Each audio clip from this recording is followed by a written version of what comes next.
keluarga, terutama saya sebagai seorang ibu, belum ada penyampaian langsung kepada saya. Jadi saya juga belum tahu secara langsung dan jelas. Terakhir komunikasi dengan Denpom TNI artinya sempat ada komunikasi apa Bu, informasi yang diberikan? Waktu terakhir saya di ND, kami mau berangkat ke sini membawa jenazah dari anak saya, dari Denpom ND sempat datang, hanya bertemu sebentar dan menyampaikan bahwa akan diusut kasus ini. Dan tidak menyampaikan perkembangan apa-apa lagi. Sampai saat ini saya belum dapat perkembangan yang lebih detail, Mbak. Oke. Artinya terakhir itu hari apa Ibu komunikasi dengan dari Denpom TNI? Saya komunikasi terakhir itu sebelum saya bawa jenazah malamnya. Kami berangkat itu tanggal 6 ya. Tidak salah saya. Sekitar 4 hari lalu. Ya, kayaknya tanggal 6. Oke, dan artinya sampai hari ini belum ada update terbaru apapun yang disampaikan kepada keluarga? Belum ada yang menyampaikan langsung ke kami, terutama ke saya, ibu dari Pradaluki, belum. Oke, tapi bagaimana tanggapan dari Ibu dan juga keluarga? Sudah ada 4 orang yang ditetapkan jadi tersangka. Tanggapan dari saya pengen kejelasan dari perkembangan kasus ini secepatnya. Dan saya ingin semua pelaku dihukum. Saya ingin secepatnya saya mendengar kejelasan dari perkembangan kasus ini. Karena kami yang korban, apapun yang terjadi kami adalah korban.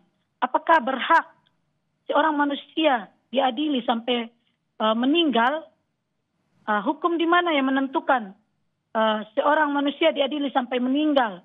Apakah ada dia berbuat salah, dia membunuh orang? Ada laporan masuk yang dia membunuh orang? Itu.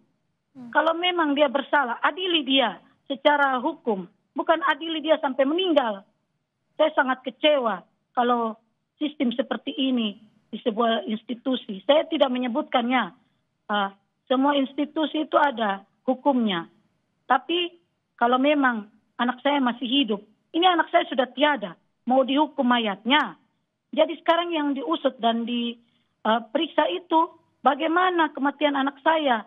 Bukan dicari-cari kesalahan anak saya lagi. Mau bongkar lubang kubur anak saya untuk cari kesalahannya. Kalian yang menghakimi anak saya sampai meninggal itu yang perlu dihukum. Itu maunya saya, Mbak.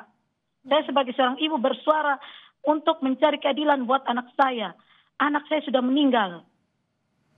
Menurut dari Ibu Sepriana sendiri, penanganan dari TNI sejauh ini dalam beberapa hari ini sudah tepatkah Bu? Sudah cukup cepat? Saya tidak tahu perkembangannya. Karena saya juga kurang mengikuti berita tentang perkembangan-perkembangan ini. Saya kan masih dalam keadaan berduka, Mbak. Kecuali ada yang menyampaikan langsung ke saya, mungkin saya bisa tahu. Oke, Ibu terakhir juga sempat berkomunikasi dengan almarhum, ia sempat cerita ya, 20 orang yang melakukan penganiayaan, betul Ibu? Saya itu kan tidak tahu, kalau saya baca itu yang nama-nama itu sekitar 20 orang.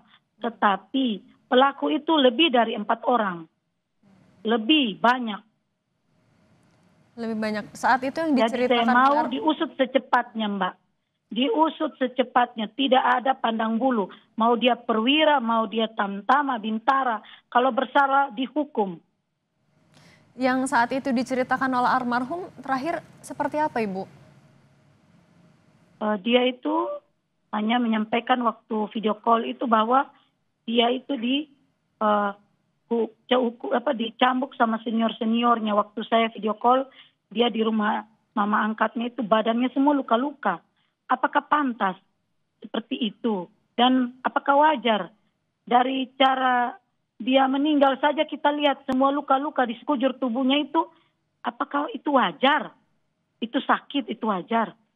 Itu yang harus dipertanyakan, Mbak. Jadi kami minta kejelasan dari proses hukum ini. Buat kami keluarga korban, terutama saya seorang ibu. Saya meminta keadilan. Saya membawa diri saya pribadi, saya tidak membawa siapa-siapa. Saya minta keadilan untuk diri saya dan juga anak saya yang sudah tiada. Saat terakhir video call Bu, almarhum cerita sudah sejak kapan ia mendapatkan perlakuan penganiayaan dari senior-seniornya? Kalau memang pembinaan-pembinaan itu sih, namanya kita di dalam institusi seperti itu memang kadang wajar. Dia bilang dia harus sering menghafal nama-nama senior. Dia sering cerita, Mama kami harus hafal nama senior. Kalau tidak hafal berarti kami nanti ditangkap.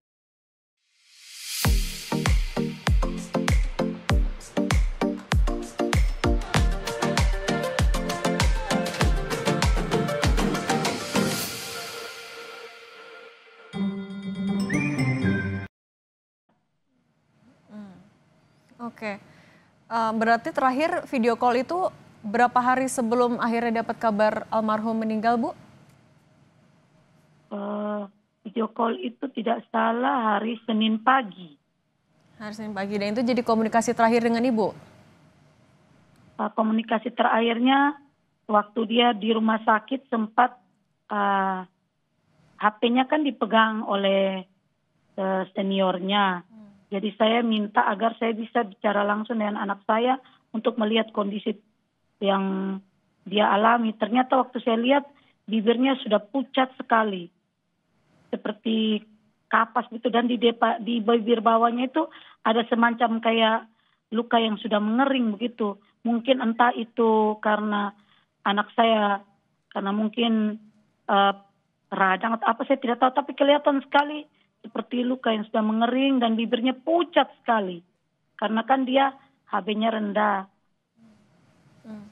Artinya Ibu kan yang juga menemani almarhum sampai menghembuskan nafas terakhir. Di rumah sakit juga sudah dalam kondisi tidak sadar ya, Bu ya?